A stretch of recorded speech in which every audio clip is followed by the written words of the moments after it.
Assalamualaikum warahmatullahi wabarakatuh dan salam sejahtera. Selamat malam kepada semua yang sedang berada di depan skrin malam ni untuk menanti bermulanya sesi Benda Biasa Dibawa ke Tengah, sesi berbual santai yang kita bawa setiap malam Isnin hingga Jumaat 9.30 ke 10.30. Okey, malam ni kita punya topik ialah Malaysia menuju ke hadapan. Okey, bersama saya ialah dua orang sahabat saya, dan juga co-host saya baru masuk. Khalid, apa khabar? Hai Mak, hai Mathis. Nice to have you here. Tak sempat nak sound check dia. Hari ni panel kita dua orang, pertama ni ialah saudara Mathis Sarawanan. Apa khabar Mathis? Selamat kembali. Baik bang. Thank you for asking and terima kasih atas ucapan. Macam mana kau punya preparation, okey semua? Okay lah, not bad. But this year, CMCO kan. Jadi secara sederhana lah untuk sambutan tahun ni. Okey, dan juga saudara Mak Khuin Weng. Encik Mak, apa khabar? Sihat? Sihat, baik. Encik Mak ni kalau yang belum kenal, Encik Mak ni dia adalah seorang penulis prolific di page dia sendiri, di mana dia banyak his thoughts and I would say kebanyakan orang kata penulisan Encik Mak ni dia banyak membantu kita untuk memahami isi hati ataupun sudut pandang masing-masing bentuk itu. So anyway, hari ni kita akan cerita pasal Malaysia ke hadapan, dan kalau ada apa-apa komen, pertanyaan, pendapat dan sebagainya, feel free untuk komen. Kita boleh nampak komen-komen anda dan kita akan ambil komen anda untuk kita highlightkan dalam perbincangan ni.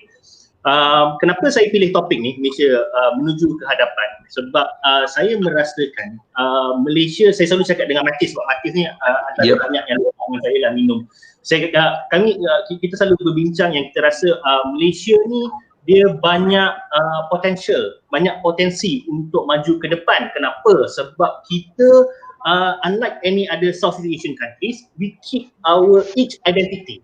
Dan benda tu sangat colourful, sangat diversified dan sangat bagus. Dan orang bila datang, Malaysia truly Asia and what not, apa benda semua. So we are very colourful. But since the age of social media, our community has been too polarized. Dan dia sebab bantuan social media ni dia amplify tau. Amplify semua benda, betul? Betul, benda kecil jadi besar. Kadang-kadang satu hal je, inilah dia Melayu, satu hal je, inilah dia Cina, inilah dia India, And polarize lah, polarize. Polarize. We color because of one individual or one group, we color to the whole race benda tu. Dan benda ni jadi semakin lama semakin teruk benda tu. Dan I selalu cakap dekat Mathis, I punya idea of moving forward is always to look back at our how we founded Malaysia. Each and everyone duduk sama-sama, duduk bincang. And I think one of the things moving forward ialah that's what we need to do. Ialah di mana kita patut panggil semua. Kalau ada perkara-perkara yang kita rasa terlalu berat untuk ni, and kita patut duduk sekali berbincang bersama instead of semua orang vent it out on social media. Social media, betul? Yes. Benda tu. So okay. Untuk keep the ball rolling, mungkin I nak tanya sikit lah pendapat Encik Mak. Mak, can you give us macam your point of view, mungkin sebab you paling lama, and then you pun pernah orang kata at one point orang kata terlibat secara aktif dalam BAP, if I'm not mistaken, you boleh betulkan later. Cuba ceritakan sikit what is your thoughts on this, on the polarization issue and why. Tak apa, kita bukan nak grill lah, kita bukan grill FM so ni sembang. Okay, pendapat saya about polarization sebenarnya masyarakat kita ni tak dapat berterus terang, terutamanya di antara kerajaan dan penduduk, dan ini mewujudkan banyak prasangka. bila you lihat social media, ada banyak accusations, okay? Some of it may be valid, a lot of it dia lari entah ke mana. Not true. Dan okay, saya pernah berkhidmat sebagai ahli majlis di Majlis Bandaraya Petaling Jaya. Dan I've dealt with a lot of public complaints from Chinese, Malays, Indians, okay? Semua orang ada prasangka. Masuk saja dia akan cakap, ini pegawai semua nak makan rasuah. Belum start lagi, dah mula, okay? The penuduhan semua tu. And bagi saya lah, masa saya ahli majlis tu, I've been reading up a lot. Saya pergi temu bual dengan pegawai senior banyak dan mereka ajar saya pasal proses-proses dan undang-undang mengenai kerajaan, apa yang kerajaan gunakan lah. Dan banyak undang-undang ini, proses semua ni, ia tidak diberitahu kepada penduduk. Ahli politik kita pun tak nak beritahu penduduk. There is a veil of secrecy. And bila ahli politik tak nak cakap sebab dia ada muslihat dia sendiri. Dia nak tunjukkan bahawa saya dengar apa yang penduduk komplain tu, saya cuba tolong, tapi dia akan bagi pelbagai alasan mengapa mereka tidak boleh tolong juga.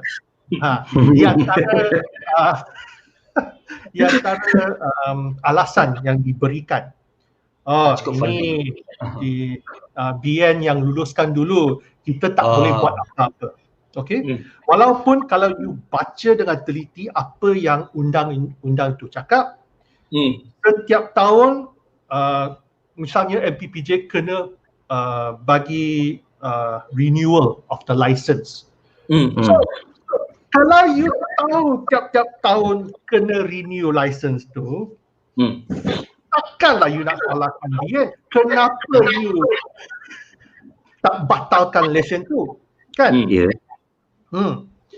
So benda kecil macam ni lah yang ahli politik kita semua tak bercakap secara terus terang, and then they use a lot of dubious language to mislead. For example, a lot of confusion. For example, Mak, dubious language tu. Example lah. Projek ini telah diluluskan oleh barisan dan kita tidak boleh batalkan, sebab kalau kita batalkan projek tu, pemaju akan saman MPPJ misal. I think I get that a lot also in Penang. Tapi sama lah, vice versa lah. I dah banyak kali kan, I bagi contoh di mana kerajaan batalkan projek tu dan tak kena saman juga. Yang contoh yang paling senang I nak bagi ialah projek Dolomite Condo kat Batu Caves. 2012, masa tu banyak orang India protes. Dan lepas tu semua orang cakap lah, ini BN punya pasal, ini Pakatan punya pasal. Tapi akhirnya Khalid dibatalkan, cancelled the project straight up, no questions asked. Boleh buat. Maju pun tak cakap apa, tak saman kerajaan pun tak boleh saman. So bila you ada contoh macam tu dan tapi itu masalahnya, orang tak baca pasal berita macam ni. It's technical, it's not interesting. Dan sebab orang semua tak tahu pasal benda macam ni kan, ada contoh di mana projek dibatalkan. Tiap-tiap kali ahli politik nak gunakan alasan ini adalah salah bien, ini salah pakatan. Bila salah bian, salah pakatan, semua orang marah and the conversation habis. Ini habis lah kat situ dah. corruption, habis. The problem tak solve, habis. Semua marah gaduh. Okay, then we resolve, habis. Senyap, tak buat apa. Memang tak selesai. Bila kita cakap pasal orang tak baca, orang tak faham, betul. But I've seen some people yang tahu, yang baca, yang memang jelas. Ada dua jenis lah.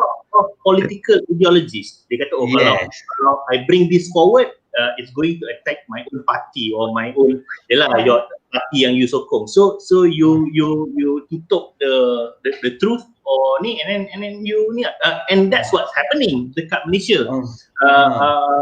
Ni. So kau pula Mathis macam mana? In polarization punya isu, di mana polarization ni terlampau besar. For me personally, I think there's no harm ataupun tak ada salah dalam kita ada rasa sense of belonging to a certain group. The group can be race, the group can be religion, because that's what the world is. Because kita classify every single thing. Basically kita ada group of kalau macam ni, kita ada group of women. Ada benda-benda tertentu yang dia kena buat ataupun a certain program yang hanya melibatkan wanita. Careful. Woman kena jaga-jaga, bro. Tapi tak ada apa-apa pun. Satu ialah every single thing in life we do, kita memang ada group. It can be race and religion, and sometimes it's smaller things macam group of 8 to 12 years old, group of macam B40, M40, T20. We have to classify benda tu supaya kita boleh berdepan betul-betul. We can pinpoint what's the issue dekat situ. So for me, there's no issue, and there's no issue of being the sense of belonging and whatnot over this world. Pendapat kau macam mana, Mathis, on this polarization issue? I think lah bang, saya bagi pandangan saya lah bang, polarization ni is something that we cannot kata benda tu tak wujud. Pertamanya kita kena akui benda tu wujud secara berakar dan it's getting bad. Itu pertama. Dan kenapa benda ni terjadi pada hari ni ada beberapa sebab lah. Saya akan ambil a few sebagai contoh. Selalu yang kita nampak ni adalah orang yang blame the politicians lah. You know, politicians ni selalu jadi root cause of everything. So me being one, obviously I would like to bela myself over here lah bang. But politicians are chosen by rakyat. I said that's a moot point because politicians are chosen by rakyat and is by politicians. Dia memang ada certain extent dia ada influence towards what's happening. Tapi in the end bang, keputusan sama ada apa yang kita nak buat dengan something, contoh timbulnya isu sesuatu isu perkauman, apa yang kita nak buat berdasarkan benda tu, bagaimana kita nak komen, bagaimana kita nak assume, dan how we want to express ourselves, semua bergantung pada diri kita. Jadi pada pandangan saya, the first thing polarization is happening and it's happening in a very bad pace now is because kekurangan kesedaran kita sendiri. And the arrogance that we have set, sebab kita mungkin lah, I'm not sure, tapi saya berpandangan mungkin disebabkan generasi saya tu utamanya ni dah quite selesa, everything has been provided by a stable country. Benda-benda macam yang asas how this country existed, like saya selalu cakap dekat abang, I believe that this country ni terbentuk dengan satu satu perjanjian yang very simple. Not everyone gets everything, but everyone will get something. Correct. So at that point, I think maybe generasi sebelum ni tahu sebab dia orang understand that thing, they all grow up together, they work towards forming this country as it is today. Tapi generasi saya ni datang-datangnya lahir, kita dah ada semua privilege. So kita lupa untuk look back on these basic things and we started looking on things yang ke depan. I'm not saying things yang ke depan ni salah. Contoh, we are talking about human rights, we are talking about alam sekitar, all this agenda ni bang, penting. Tapi benda kat belakang, the asas tu pun sama penting juga. So, bila kita tak memberi penekanan yang sewajarnya kepada perkara-perkara asas begini, so it creates arrogant, bagi saya satu environment yang agak arrogant, di mana masing-masing rasa pandangan diri saja yang betul. Kalau saya rasa abang kenal lah saya kan. Saya nak komen sesuatu perkara terutamanya yang sensitif tu, I will always put myself into sides before I make a decision. Sebab saya mungkin social science students, orang yang beri penekanan pada sejarah dan sebagainya, saya ada kesedaran dekat situ yang bahawa saya perlu ambil two sides dan pertimbangkan dan ambil satu kenyataan ataupun standing yang tidak, yang menyatakan cerita yang benar tapi at the same time menjaga hati di mana yang patutnya. Di social media sekarang, kalau abang tengok terutamanya di Twitter lah kan, saya katakan Facebook also sama lah, benda tu tak ada, kita dah hilang consideration. Habis. Masing-masing rasa bahawa apa yang dia kata tu sahaja yang betul. So we lost our consideration over there already kan. Dan semua benda terkait dengan kaum. Padahal kaum ni bang, identiti sahaja. You know me well. I think I also know Mak till a certain extent. Sama juga Khalid. Kita semua boleh duduk satu meja, bincang dan ambil ambil consensus. We always do that. Tapi people coming nowadays, semua benda nak kaitkan dengan kaum is just an identity bang, bagi saya lah kan. I'm not sure about the other analysts. Itu identity yang at certain extent I'm proud of, tapi I always know kaum ni come secondary after what I need to put ahead first, which is my nationalism lah. Sebab nationalism tu pun sendiri datang daripada kaum kan. Semua benda asas-asas ni bang tak diberi penekanan. I was thinking, saya takut dulu generasi saya yang tak ada. Looking down, the younger ones are much more worrying. Kan? So, saya rasa the failure of all this, the root cause, besides politician lah, we are always to blame for everything kan. Saya rasa sebab kita gagal memberi penekanan kepada perkara-perkara yang asas. The things that the understanding, the consideration, the principles abang, we all live by that principle maybe lah. Give and take. Ada lah bang, ada masa saya ambil, ada masa saya beri. We all live like that.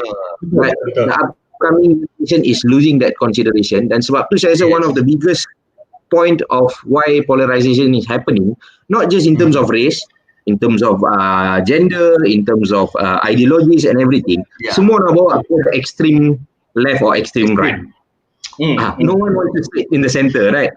So saya rasa kekangan tu duduk kat situ. Itulah pandangan saya bang. Kalau dalam komuniti orang Melayu, dia ada isu, kalau kau cakap tadi, no one wants to be in the center to talk about things from a center view. Tapi kalau dalam komuniti orang Melayu ni, dia ada satu masalah. Masalah dia ialah, aku selalu cakap, no one wants to talk about Malaysianization, because aku tak pasti dalam komuniti lain, but the Malay communities, dia ada masalah westernization and Arabization. Ini internal dia dah pening lah bro. Dia dah pening lah. Sebab bila masa dasar ekonomi baru diperkenalkan, masa tu putra banyak dihantar keluar belajar, sama ada ke Timur Tengah ataupun ke US lah, atau US. We didn't have something yang macam what the Japanese had. The Japanese, bila diorang hantar orang keluar untuk belajar apa benda semua, diorang punya semangat Jepun tu kuat, tapi kita semangat Malaysia tak ada. So what happened is those who studied in the West balik nak bawa West punya ideologi, and then those yang belajar dekat Arab balik nak bawa ideologi. It's a clash of cultures, macam-macam semua. So one part cakap pasal westernization, one part cakap pasal Arabization, tapi who wants to talk about Malaysianization? What are we? Siapa kita? Apa kita punya batu asas dan sebagainya? And partly because I think because our country is still young, relatively young lah dari segi aspek pembinaan negara. 63 years.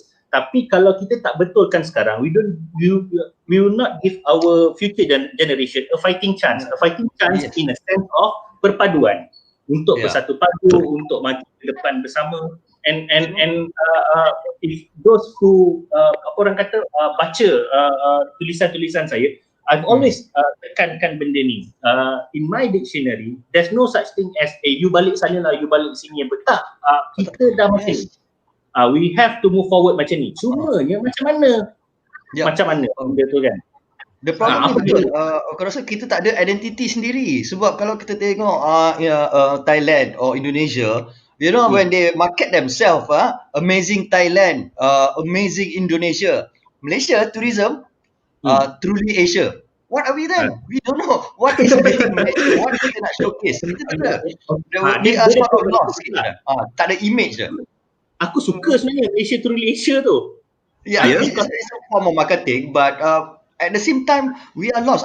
What does being a Malaysian mean? Is it a amalgamation of different races or campur-campur or what? Is it one Malaysia? Orang dah tak nak sebab itu idea Najib. So I don't know what. So I don't know what is the image that we want to portray. Kita tak ada jalan hujung. Bila tak ada objektif what we want to see, then we are lost individually. Yang tu yang aku rasa very critical. And also Mak my point is very great. When he started off, dia kata kita semua tak jujur dalam nak explain masalah. Bila kita semua exaggerate masalah, how to fix? Tak boleh. Semua kata aku susah, dia susah. Tak boleh. Cannot fix. Semua exaggerate. So end up not listening to each other, polarize. Easy way out. Polarize. Betul. Tak jujur tu. Maksudnya macam tak jujur tu, maksudnya kadang-kadang ada yang kita blow out of proportion benda tu, meletup-letup.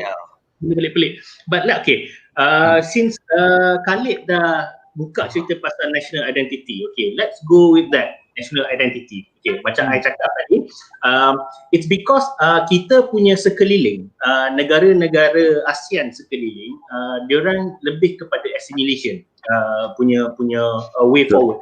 Indonesia, in Thailand, apa benda semua. And I nak tekankan, I pernah borak benda ni dengan satu kawan I cakap kalau kita nak maju ke depan, and one of the ideas is assimilation. So I cakap, so sekarang ni I nak kena tukar nama I jadi Mak Khuin Weng ke, Mak kena tukar namanya jadi Jamali, ataupun I kena tukar nama jadi Mathis ke, Mathis tukar nama jadi Jamali. Sebab I think we had this discussion lah bang. Kan kita kena bincang benda ni untuk bawa ke orang, bagi orang lain, bagi orang lain faham pula. Kan? So benda macam tu. Tapi I cakap tak, to me kita boleh kekalkan semua identiti kita dan juga budaya kita, menarik benda semua, dan at least kita boleh mulakan dengan satu benda yang mengikat kita. Tak payah cerita banyak-banyak lagi. Satu benda ikat kita, and that is language, bahasa. Mengangkat bahasa kebangsaan. So that is my idea of national identity. We can start there, benda tu.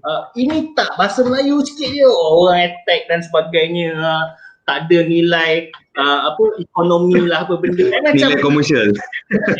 Nilai komersial. Dia macam ni lah sebenarnya. Kita boleh betah nilai komersial ni sebab Indonesia pun basically cakap bahasa Melayu. Tetapi aku punya pandangan macam ni, kalau kau sayang negara kau, kalau bahasa kau tak diguna pakai di seluruh dunia pun, tapi kalau kau sayang dengan bahasa kau, kau akan naikkan bahasa kau. And that is what everyone is doing around the world. Bila dia punya budaya makin orang tak ingat, dia bawa budaya dia untuk kenalkan kepada orang. Kalau orang dah tak ingat bahasa kau, kau bawa bahasa kau untuk orang kenal. Aku dah jadi macam panel, okay. Aku sebenarnya host je. Mak, your habis. Aku pun macam nak counter sikit, bukan counter, just to kita pergi balik. Okay, sekejap, sebab sikit je.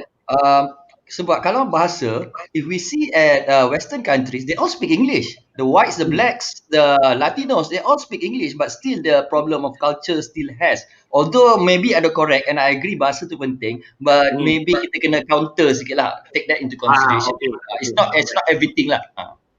Okay. Definitely it's not everything lah. Okay, so kita dengar mungkin pendapat Mak. Okay, bagi saya bahasa penting, alright. Tapi bila you cakap pasal tadi you cakap pasal orang Jepun, bila dia keluar dia ada identity dia sendiri kan. They've got their history, they've got their emperor, they've got their pride of their nation. Masalah kita ni, when we look at Malaysia, kita ingat 60 plus years as a nation. Tapi itu salah. Okay? Sebab all of our ancestors came here for more than 100 years. For the Chinese and the Indians, the Malays were here longer. And a lot of that history, we are not taught of that history. We are not shown how our ancestors worked together to develop the nation. Long before Malaysia was Malaysia, before it was Malaya, when it was Tanah Melayu, when the British were around, there is so much records, so many records of all the things we did together. I never learned that in school. I tak pernah belajar benda macam tu kat sekolah. Yang I belajar sejarah tu is siapa bunuh siapa, apa berlaku. It was all dates and very factual and very dry. We don't have stories to unite us. Kita tak ada cerita di mana orang India, orang Cina, orang Melayu bekerjasama untuk buat sesuatu. There is cerita bergaduh banyak. Memang kita identity itu tak ada. Saya baca online ada cerita-cerita di mana dulu ada sultan berperang dengan sultan dan mereka kena ambil kapitan-kapitan Cina. They hired all these capital to go to war. This was part of the culture. This was our history. Tapi we don't talk about it. We don't recognize our sultans. Sekarang ni bila kita nak cakap pasal sultan aja, dia ada kuasa ke tak ada kuasa ni? There is just so much disrespect for what Malaysia is supposed to be. Yes. We need to relook at our education. I think that is a very important aspect. Bagi generasi sekarang ni yang sudah tua sikit, we have learned all our prejudices. You suka tak suka, you've got a prejudice. Kita dah biasa we dah. all have that little bit of racism inside us. Mesti ada. Tengok WhatsApp group masing-masing semua. Tapi if we really want to move forward, we need to take out all these stories. Cerita-cerita sultan kita. Penjajahan British. All the things that united us, that screwed us up, from the communists to the what was that peaceful rally, that apa tu? Bersih. Yang dia bukan. Dia tak beli benda tu, dia stop buying things. Dia tutup kedai semua. Hartal. Kita tutup kedai. As a form of valid protest. That was done by Malays, Chinese, Indians against the British. We don't want to talk about it sebab I don't know lah. We just don't want to talk about it. There was nothing movie pun. I'll try to find out and share a story about it. Mathis, macam mana pula pandangan kau, Mathis?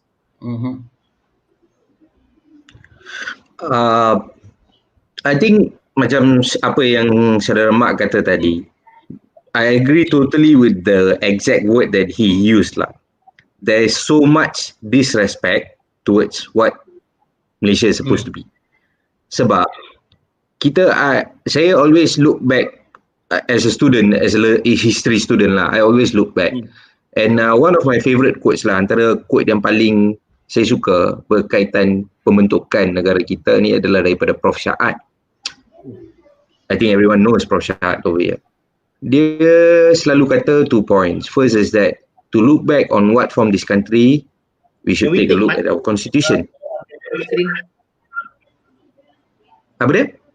Tak, okay. Terus. Oh, okay.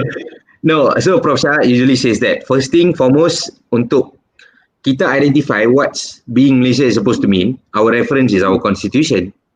And second thing, when people argue saying that constitution is, perlembagaan kita ni dibentuk berasaskan identiti sesebuah etnik ataupun kumpulan saja, dia argue balik saying that no, our perlembagaan was carefully crafted as a mosaic. So it's very permeable. Dia bukan rigid.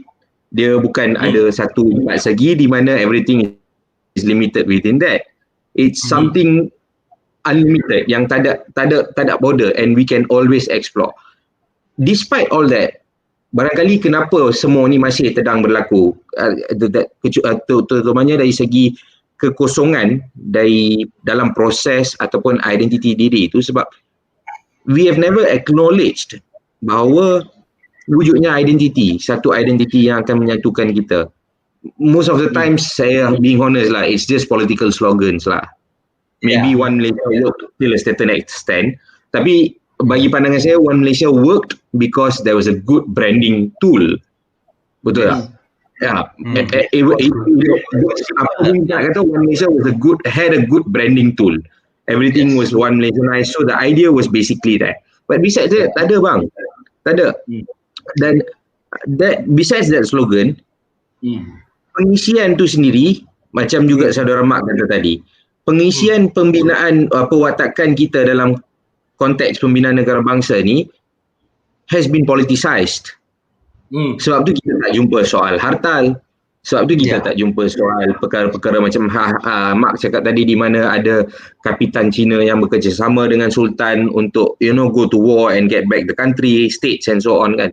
Sama juga dari segi orang India, ada je benda yang kita takkan belajar. Despite me being an Indian, I know that happened for a fact. Tapi all this leads to a very narrow identity within ourselves. Itu kepercayaan saya. Kita bentuk identiti diri kita berdasarkan kaum masing-masing, kepercayaan masing-masing, budaya masing-masing, bahasa masing-masing. Saya boleh cakap lah berani di sini, being an Indian, saya grown up, dah saya umur 24 tahun sekarang. Saya antara I think one of my advantage is that I speak fluent Malay. Saya pun ramai kawan-kawan Melayu, tapi bukannya lah kawan-kawan Melayu, kawan-kawan Cina pun banyak. Semua bangsa pun kita kawan, very simple thing, right? Tapi just because saya bercakap bahasa Melayu fasih, I've been always a target of prejudicism, saying that Mathis ni memang a bit pro-Malay and so on and so on. Jadi kalau Jamali cakap bahasa India pun, Jamali will get that lah. Jamali pro-India. Sebenarnya we create that petak tu and limit ourselves within that square. Saying that, okay, kalau aku India, aku kena macam ni. Kalau dia Melayu, dia kena macam ni. Dia Cina, dia macam ni. And all that happens because of lack of understanding towards our own identity. As I said earlier, that happens because benda tu depoliticized. Suka atau tidak, depoliticized. The first multiracial political party, you like it or not, was Putra AMCJA. Betul. Putra AMCJA initiated an attempt to get our independence also. But dalam sejarah kita belajar tak sampai 5 muka surat pun dalam sejarah sekolah. I'm telling this despite me being a BN guy lah kan. And on the other side, later on perjuangan which is started by UMNO, saya tak kata salah, betul, tapi it was UMNO and Barisan Nasional, it was made the main agenda because education in the end at one point became a political tool for some persons, some individuals lah. So due to that bang, kita tak ada pelbagai, even I can share you with my personal experience lah bang. As you tahu, saya tengah belajar dekat USM doing social science now. Last semester I had an assignment, a very simple assignment lah bang. Kita kena banding prinsip perlembagaan rakyat dengan perlembagaan persekutuan. Simple gila, prinsip je. Sini ada 10 prinsip, sini ada beberapa prinsip, bukan 10 lah perlembagaan persekutuan. Dan kita akan tahu perbezaannya very simple. Pertama dari sudut kerakyatan, satu jus soli, satu terbuka.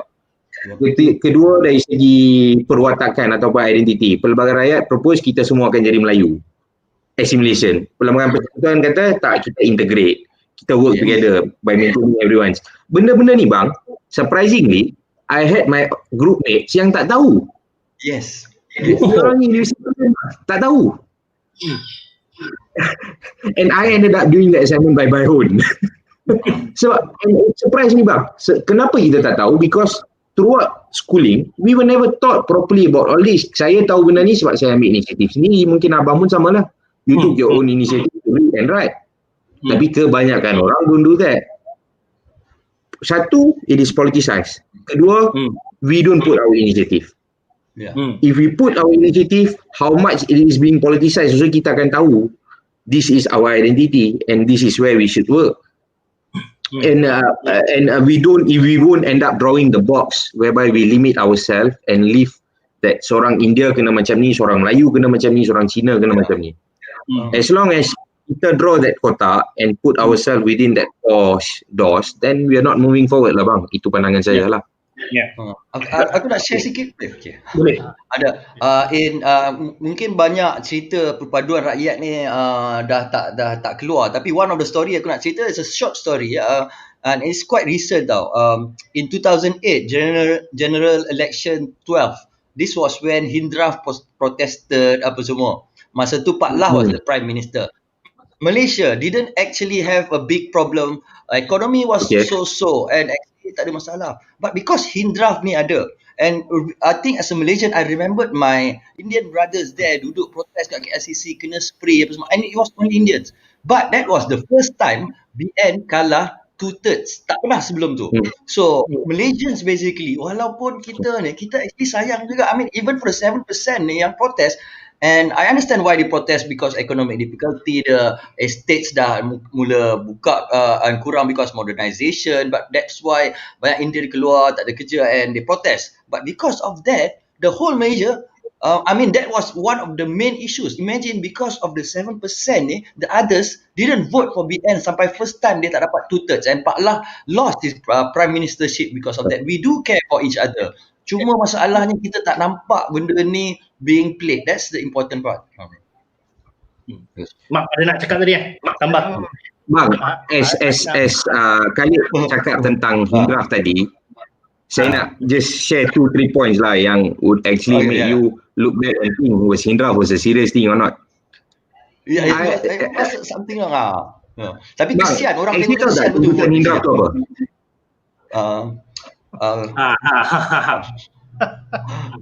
No, I'm telling that because it was funny for me now and then.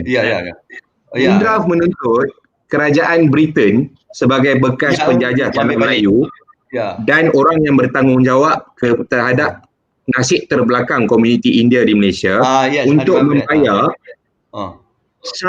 if I'm not mistaken lah, 100,000 pound sterling kepada setiap isi rumah India di Malaysia. Itu tuntutan Hindraf bang. I know. And they use race, religion, these two things untuk convince 200 atau 300 ribu orang, termasuk ayah saya, termasuk pakcik-pakcik saya. I was at school and all of them went there.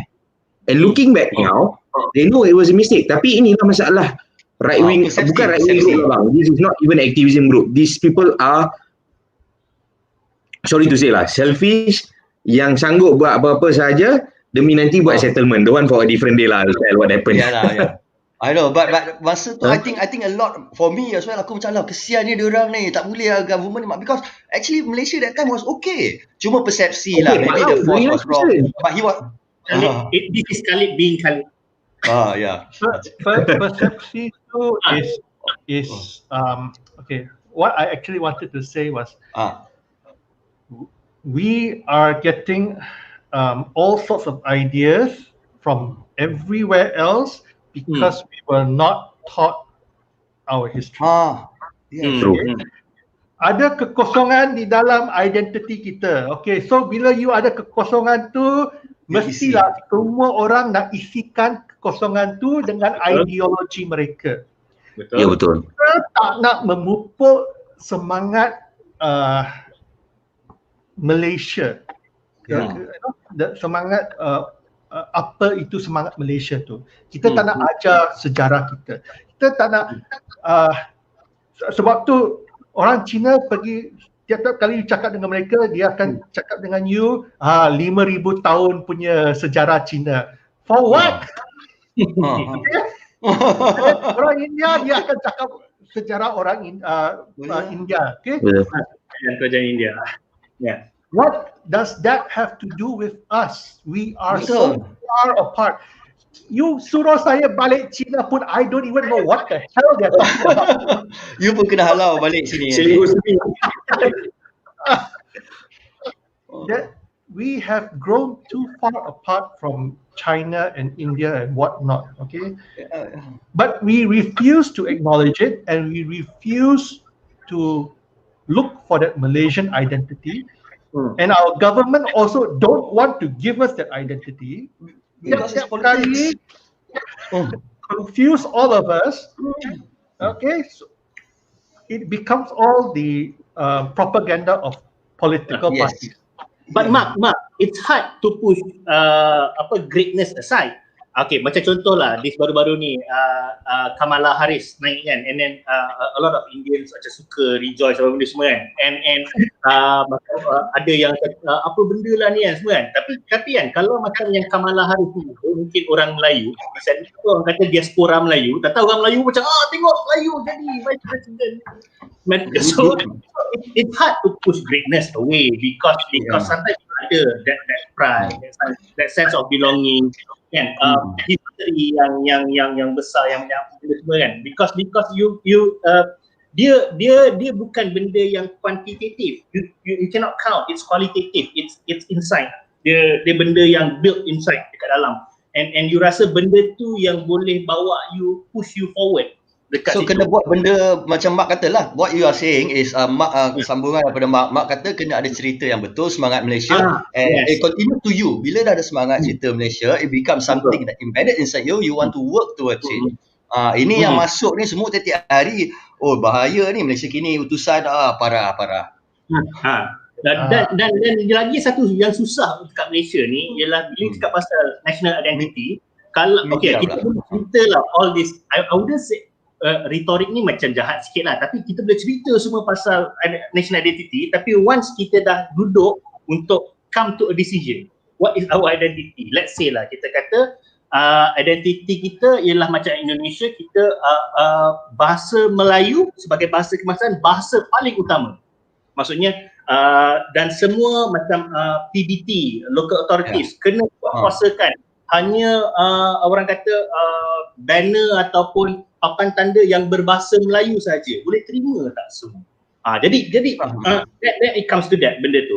Dan benda ni jadi lagi sukar sebab contoh bila orang kata kalau ada setengah orang pandang Malaysia from a bird's eye view, dia kata let's be fair and tolak semua bahasa ni, let's go for English because number one, English is a universal language, is the lingua franca, and then semua orang macam tak ada terasa hati sebab no one's language akan diangkat ataupun dijadikan bahasa utama. Tapi sebagai orang Melayu, macam contoh let's say bahasa Melayu or Jawi, kita ada rasa macam contohlah, this is me, I rasa macam kalau dekat Malaysia kita tak angkat bahasa Melayu, kita tak martabatkan balik Jawi, dan dekat mana bahasa lain di tempat lain dimartabatkan dan dijaga, tapi kalau di sini ia tidak dijaga, kita that is part of our culture and heritage, tak dijaga dan sebagainya. So siapa yang nak jaga?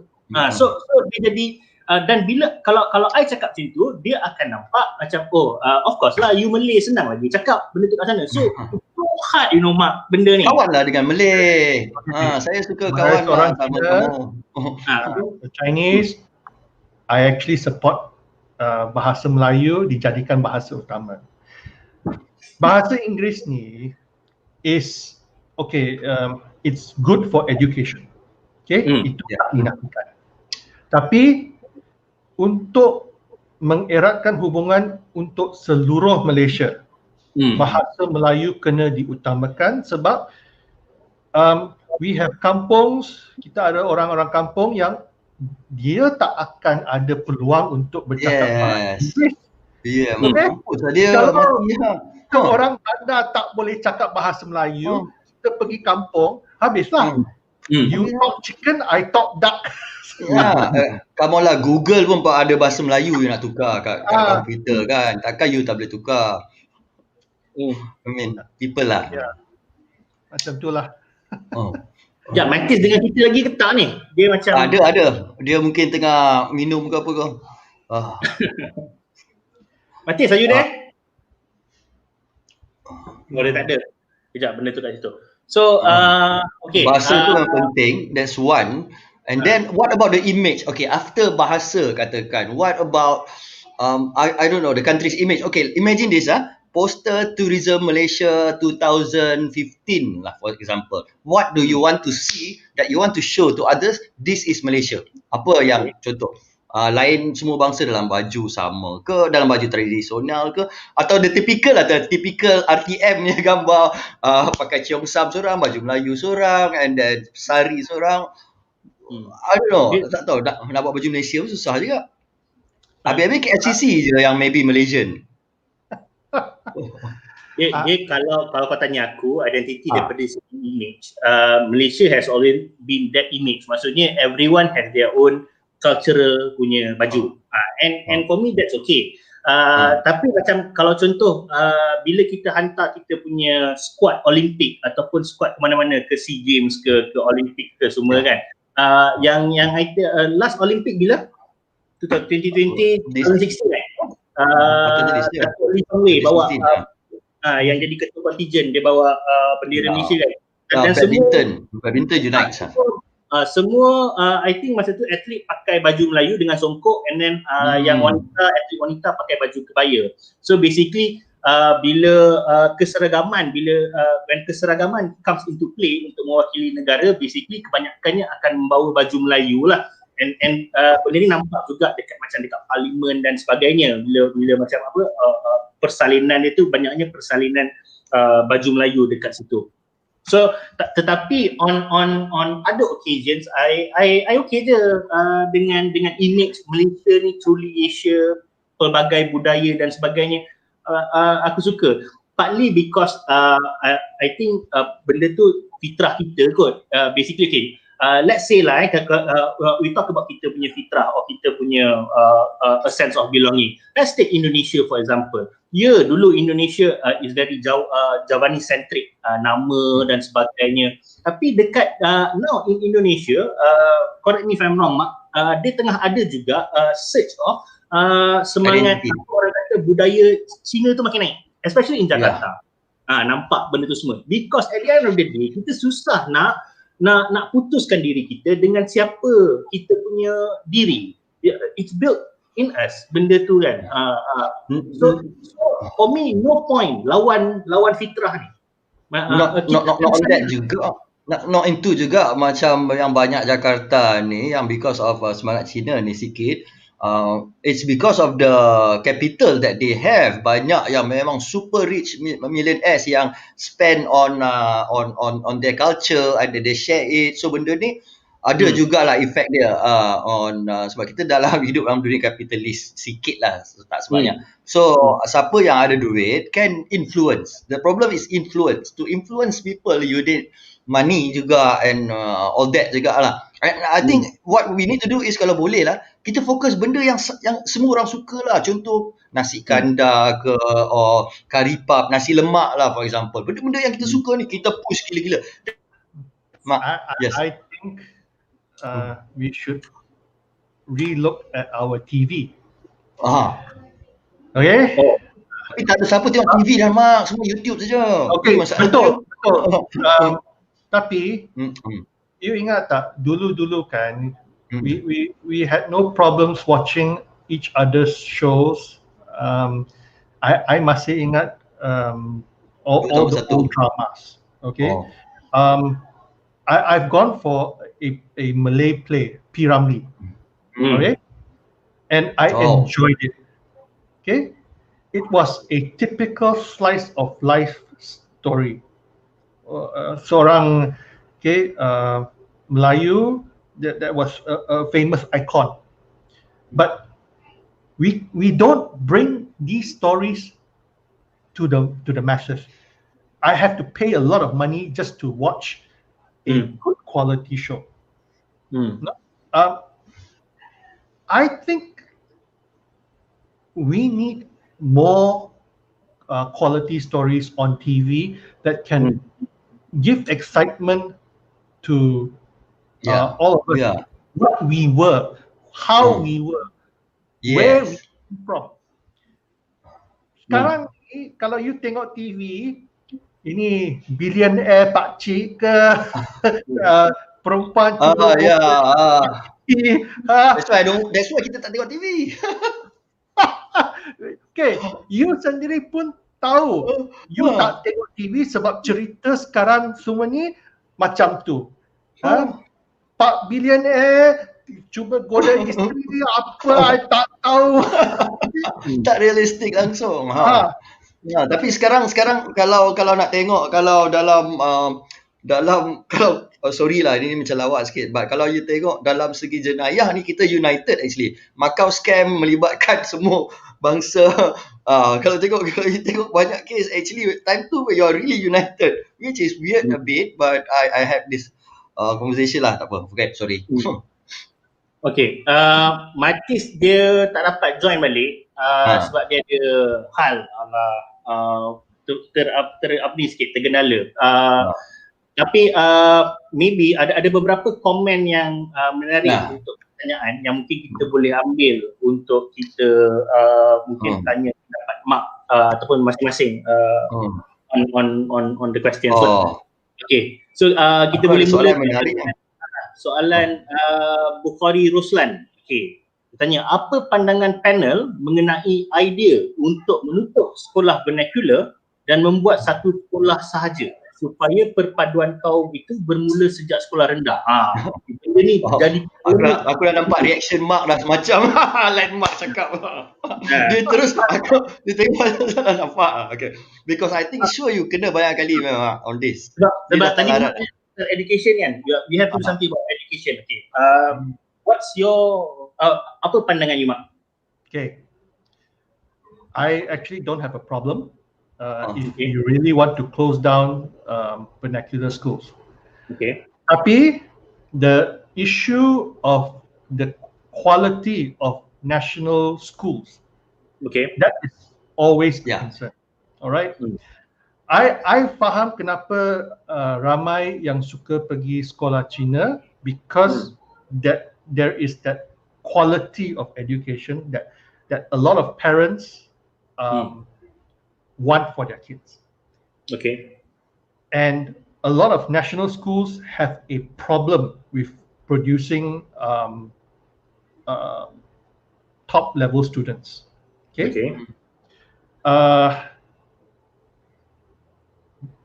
That I think is the issue. Can we make our national schools across the board produce top quality students, okay, in terms of academics? I mean, if you can, what's the problem? Because at the end of it, you just want the best for your kids. Okay. Sebab tolak tepi tentang isu bahasa selalunya ada juga yang pakai hujah nak jaga bahasa, dan benda ni saya pernah utarakan juga, kalau isu ni ialah bahasa, boleh je kita buat pembelajaran bahasa di sekolah biasa, dan kualiti tu pun satu lagi, boleh buat kelas elektif. Dan kualiti tu, bila kita pasal kualiti yang macam Mak cakap tadi kan, pasal kualiti, kalau national school, sekolah sekolah kerajaan, sekolah kebangsaan boleh naikkan level aras kualiti, mungkin kita boleh tengok, sebab kadang-kadang isu dia adalah juga kualiti, dan benda ni juga antara benda yang aku selalu tanya, macam contohnya macam high achieving schools, macam sekolah sains ataupun sekolah MRSM dan sebagainya.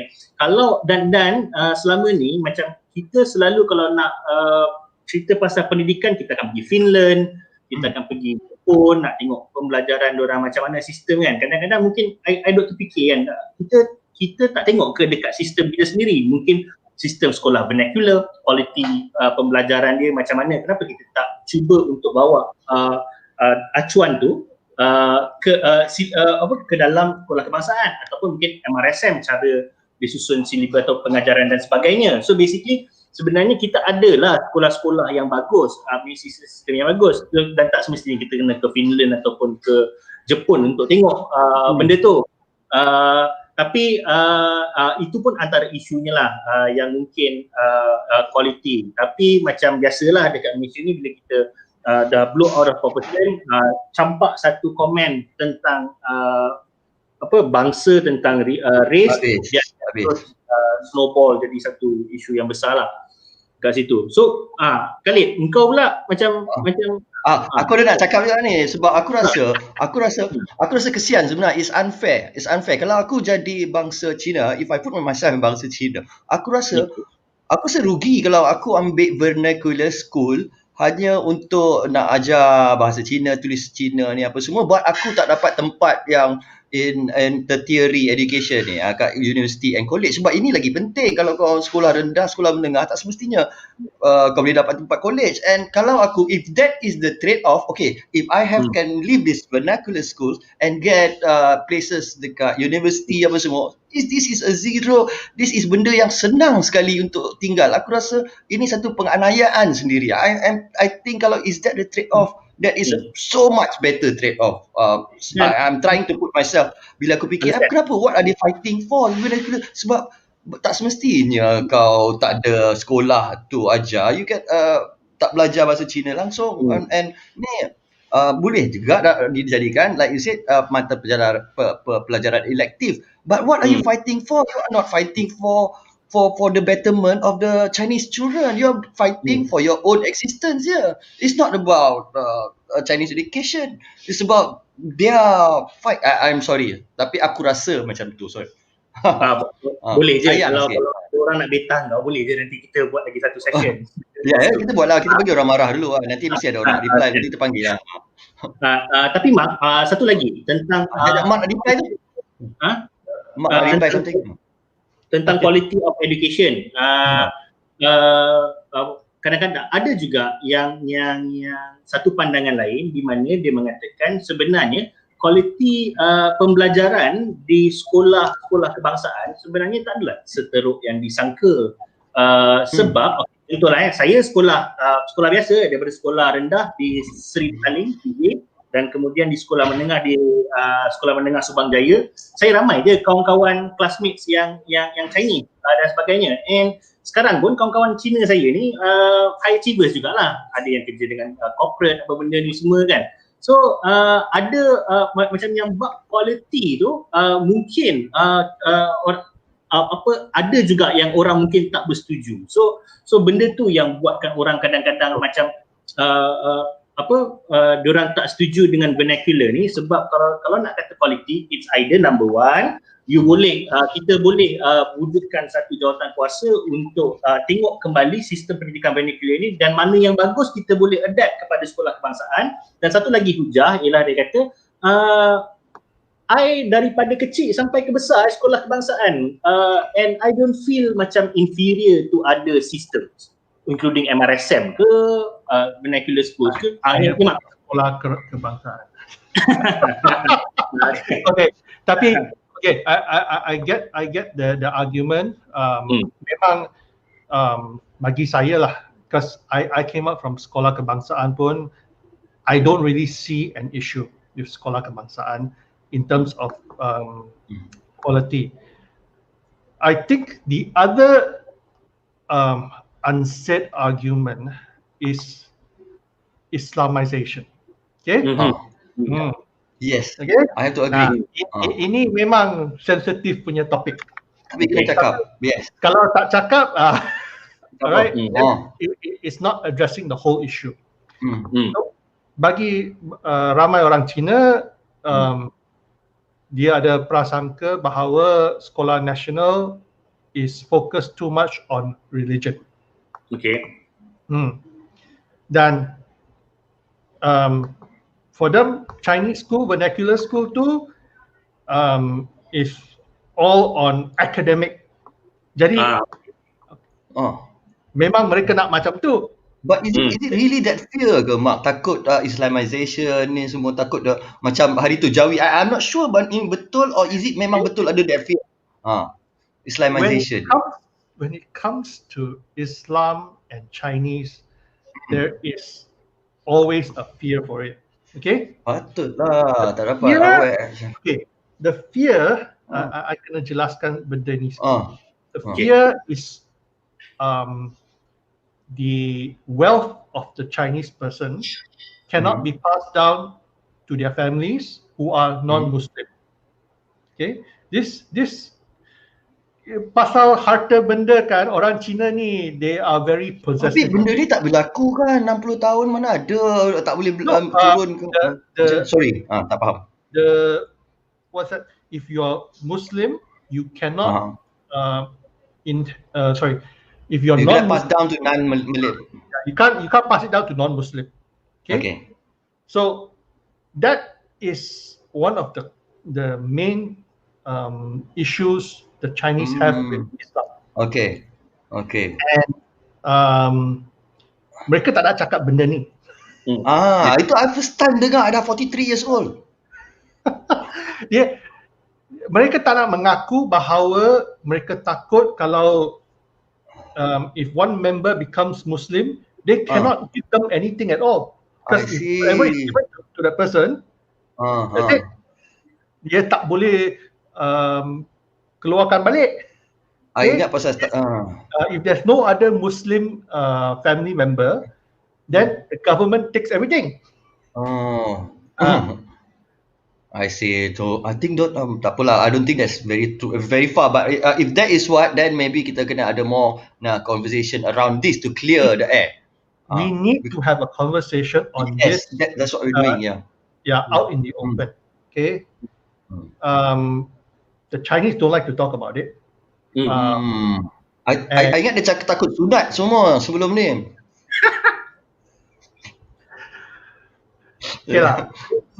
Basically, there is an issue that we don't want to talk about, but it creates a lot of misunderstanding. Talking is always better, So, bagi saya, that one little thing, that cannot be resolved because of our existing laws.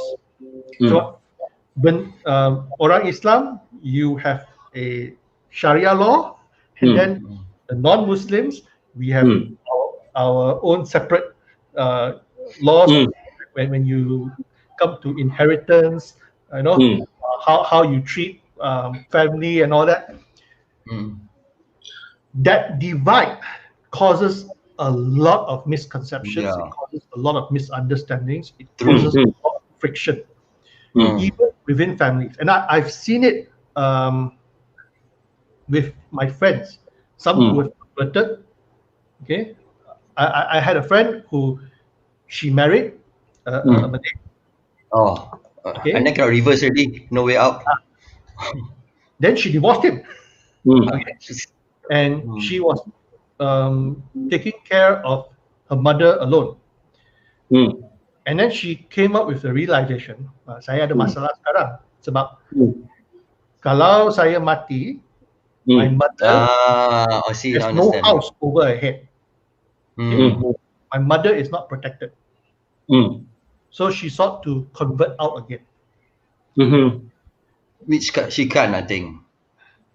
Okay, that one is between her, the lawyers, and whatever. All right, cannot. Itu I tak tahu. But this is the kind of friction. This is the kind of problem that converts face. I understand. This is a lot. This is a very big issue actually.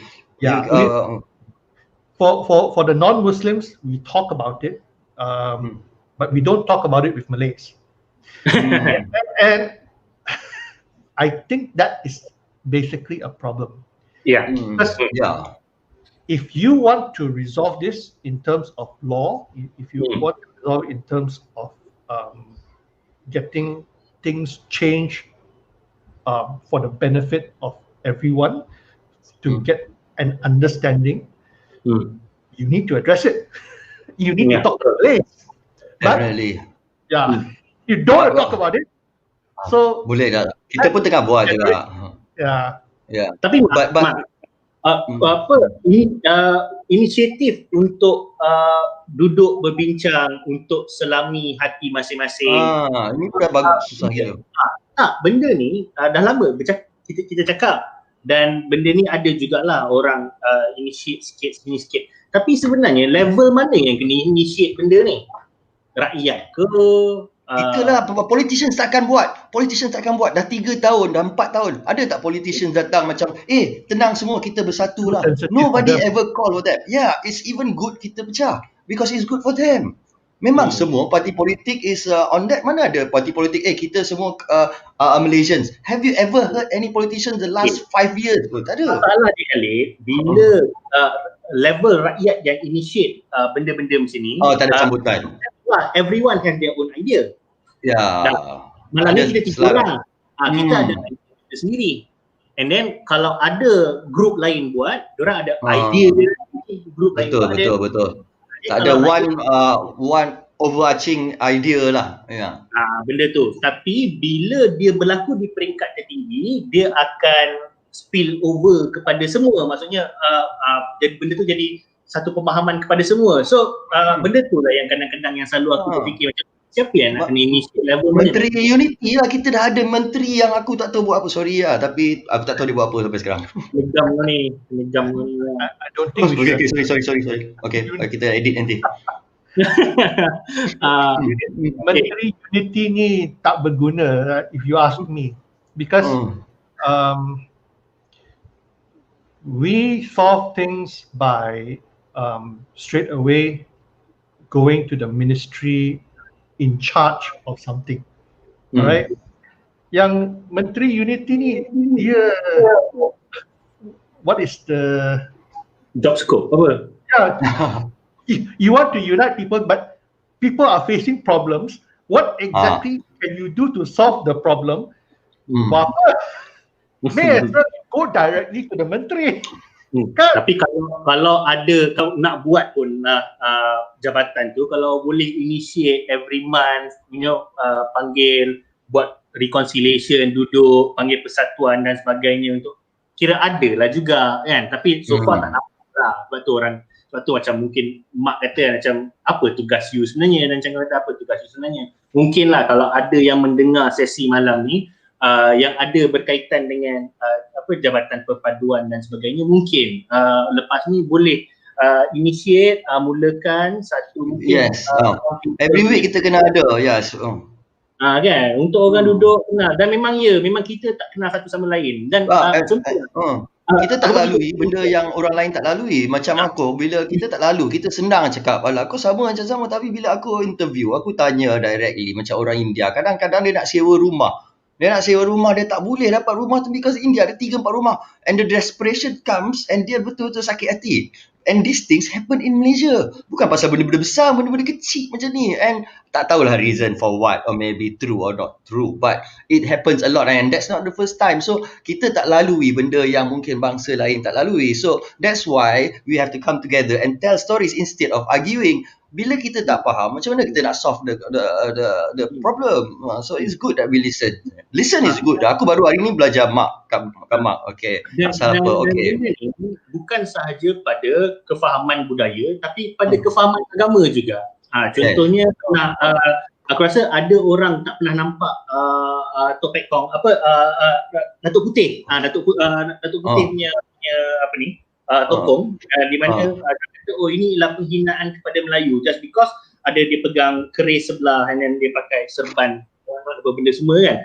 Benda ni jadi satu benda yang meletup sebab tak ramai orang tahu, sebab dia group yang minoriti juga dekat situ kan. Dan aku terpaksa masuk untuk jelaskan, tidak, itu bukan penghinaan, ada aku ceritakan apa dan sebagainya. Sebenarnya ramai yang tak faham, bukan saja daripada aspek budaya, daripada aspek pemikiran, tapi juga daripada aspek agama. Itu yang antara perkara yang paling berat, sebab dia macam Mak cakap tadi, dia akan masuk kepada perundangan juga tentang syariah law dengan policy law dan sebagainya. Kejap, tengok ada tak, tadi rasa ada satu soalan tadi, tapi ada satu kritikan daripada moderator pakai Itulah kita ada 2 komen. So okey lah, besok aku pakai shirt lah, sorry lah. Tak, sebab nampak sangat kita selekeh hari ni kau, tak tahu. Aku sebab dah buat rambut botak. Buat santai. Ah, Santai. Cuma kali ni nampak serius sikit. Dengan bangsa lain kita kena bagi nampak on par lah aku rasa kot. Tak, aku terima serius ya. Okey, macam alamak banyak ni. Dia kata, adakah idea pelaksanaan daripada Aswadil Amin, dia kata, adakah idea pelaksanaan dari segi penyatuan bahasa dan pendidikan akan berani dilakukan sebab ia seperti political suicide bagi mana-mana ahli politik. Ini yang benda saya cakap tadi, Mak. Tak apa, kita cakap je. Level mana nak initiate, kita boleh bincang pasal bagus sekolah disatukan dan sebagainya kan, tapi dia akan mati di sebuah page nama mytosense.asia ni lah dekat sini kan, dia tak ada orang yang akan nak buat dan sebagainya. Macam mana, Mak? Sebab benda ni at the end of the day, kita bertiga ini, kita tak mewakili seluruh bangsa kita, tak mewakili seluruh persatuan kita dan sebagainya. Dan benda ni sebenarnya ialah persatuan-persatuan yang sebenarnya yang boleh dikatakan menentukan hala tuju parti politik dan sebagainya. Sebab tu parti politik tak ada satu pun, dan benda ni semua orang tahu, tak ada satu parti politik pun yang ada strong enough political will untuk buat benda ni. Because dia rugi. Apa pandangan kau? Political will sebenarnya kan, kalau you nak buat penyatuan bahasa ni, you just have to make a law or make mandatory usage in certain key government aspects. Alright? You kena paksa. So saya suka gunakan contoh recycling. You tengok banyak campaign kan, kita mesti buat recycling. Tapi tak ada orang buat, tak ramai buat. Sebab there is no incentive, tak ada undang-undang nak memaksa kamu buat benda tu. Kat Jepun, it's the law. You kena buat. Okay, you suka tak suka, you have to segregate your rubbish. So sama jugalah. You sebenarnya kan, you tak perlu bincang banyak benda ni. Kalau kerajaan buat je, terus jalan je, and then see. Cari satu program atau satu benda yang rakyat semua kena buat. Buat je. Buat aja. Tak buat kena saman. Macam mask lah, semua orang tak suka pakai mask, tak buat saman semua kena. Kalau kena saman tu orang semua takut kan. Okey. Yes. Tapi taklah. Macam kita jadi Singapura lah, lama-lama pula. Okey, ada lagi tak yang nak komen? Kita nak dekat dah 1 jam 20 minit lah kita dekat sini. Banyak sebenarnya, ada benda juga yang tanya kat Mathis, tapi Mathis tak ada kan kat sini. Aku rasa ada satu komen aku nak jawab kat sini about British and Indian and Chinese yang dia kata dulu, which I think aku rasa benda tu dah the past, and kalau whatever British did, that's too late already. That's done. We cannot change the past. And what we are now is, kau dah ada aku, we are stuck with each other. That's the thing. We are stuck with each other forever. And more probably in our grandchildren, sampai bila-bila. I don't think most of us gonna move away. Kita nak gaduh sampai bila. So the only way is to work together for a solution yang better. Kita nak look past salahkan British pun, I think Hindra bad that, and aku pun pelik. I mean tak boleh nak reverse dalam benda lama. Mak, saya nak tanya you. Saya nak tanya you satu sebelum kita stop. Kita dah sampai penghujung rancangan. Ada satu benda, tapi soalan ni agak sensitif. Tapi I harap kita dapat dengar apa semua. Dia berkenaan dengan perkataan pendatang. Baru-baru ni bila Kamala Harris naik sebagai Vice President Amerika, ada orang cakap pasal kita dah 3-4 generasi dekat sini tapi masih dipanggil pendatang dan sebagainya, dan kebanyakan komen dia mengatakan yang tak bersetuju dengan kenyataan tu, dia kata kalau you bersikap seperti seorang pendatang, you jadi pendatang lah. Kalau you bersikap macam warga di Malaysia, you warga lah. Apa pandangan Mak pasal benda ni? aku pendatang. Aku datang 3 generations ago and I don't feel ashamed, honestly. I mean, even Kamala Harris on in her own words, dia kata, I am the daughter of an immigrant. It's not a shameful thing. Tapi you turn that jadi a shameful thing, not my problem. I don't know, but let's Mark answer. Okay, sorry. I think pendatang, the term pendatang ni is more of an insult lah, okay? But kalau you sendiri bukannya pendatang, you tahu sejarah you tahu dari mana you berasal, you tak perlu takut. Okay, orang nak cakap you pendatang ke? Banyak orang komen kat Facebook saya kata saya pendatang. So what? You nak saya buat apa? You nak halau saya macam mana? The law is on my side. Okay, blue IC saya ada. Bodoh lah orang yang mati pendatang, bodoh gila. Tak ada. That's not even culture. Ini bukan budaya Melayu. Aku bengang. Ini tak pernah diajar. Mana ada tok nenek kita ajar. Orang Cina pun ada banyak yang cakap benda bodoh. Okay. Sometimes orang India pun ada yang cakap bodoh. This is internet culture. Okay. You boleh cakap benda tu sebab tak ada depan. Bermuka dengan orang yang you cakap benda tu dan there is no consequence. Okay. Kalau orang yang cakap benda tu tak ada consequence, saya sebagai penerima, no consequence also, you cakap lah, doesn't affect me. In terms of actually implementing any threat, tak ada. It's just an insult for me at this point. And those who want to respond to it, okay, then kita tak boleh berbincang aje lah. You nak cakap sampai macam tu, so saya tak boleh berbincang dengan kamu, kamu tak boleh berbincang dengan saya. We stop there lah, tak payah bincang lah. Stop there lah. So, masalah masih ada juga. So how you want to move forward? Kan? Lagi satu boleh tanya lagi? Apa dia? Aku selalu go on online conversation. So salah satu yang aku selalu kena ni, kau Melayu, kau boleh kau privilege. Aku macam kau, is that the perception that you are a Malay, that you are privilege? Aku macam life susah juga. I mean most pun. Is that the generic view kau? Nak kata orang Melayu privilege tu, we all have privileges.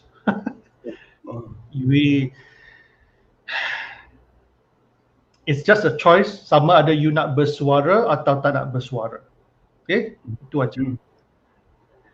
Okay, so kita orang kata telah sampai ke penghujung rancangan dan kita tahu sebenarnya kalau nak bincang tentang national unity ataupun agenda penyatuan bangsa dan sebagainya, benda ni adalah satu perbincangan yang panjang, dia takkan habis dalam masa satu malam, apatah lagi dalam masa 1 jam. Tetapi at least kita tahu sebenarnya kita boleh engage dan saya harap lebih banyak lagi bukan sahaja di platform ni, di platform-platform lain untuk buat engagement, untuk dan selami hati budi masing-masing and have no holds lah. Sebenarnya kalau boleh kan memang macam pour out your heart.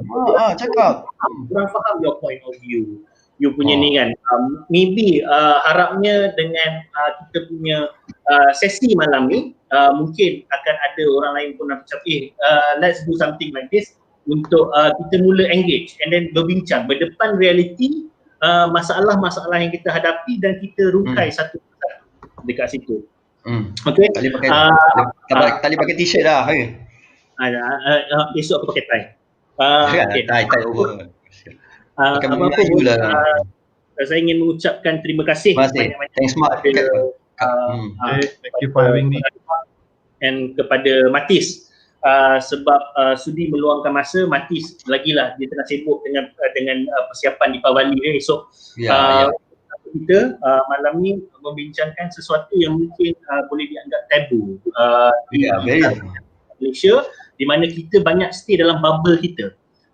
Yang Melayu dengan Melayunya, perjuangan Melayunya, yang Cina dengan perjuangan Cina di portal-portal media berbahasa Cina dan sebagainya, sama juga dengan orang India. Kita duduk dalam bubble masing-masing dan kita rasa kita nak kena pop lah sikit bubble ni untuk buat lebih banyak engagement.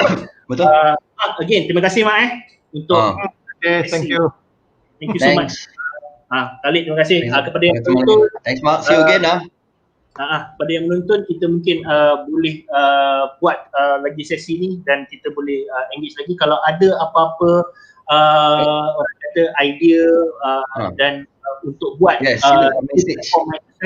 seperti ini, sila bagi tahu, hubungi kami di page untuk kita engage satu lagi orang kata perbincangan macam ni. Okay Mak, terima kasih. Khalid, terima kasih banyak, dan kepada semua yang menonton, terima kasih. Segala yang baik itu datang daripada Allah, yang terburuk, terkasar bahasa, yang terguris hati itu datang daripada saya. Minta maaf. Selamat malam semua. Selamat malam. Selamat malam.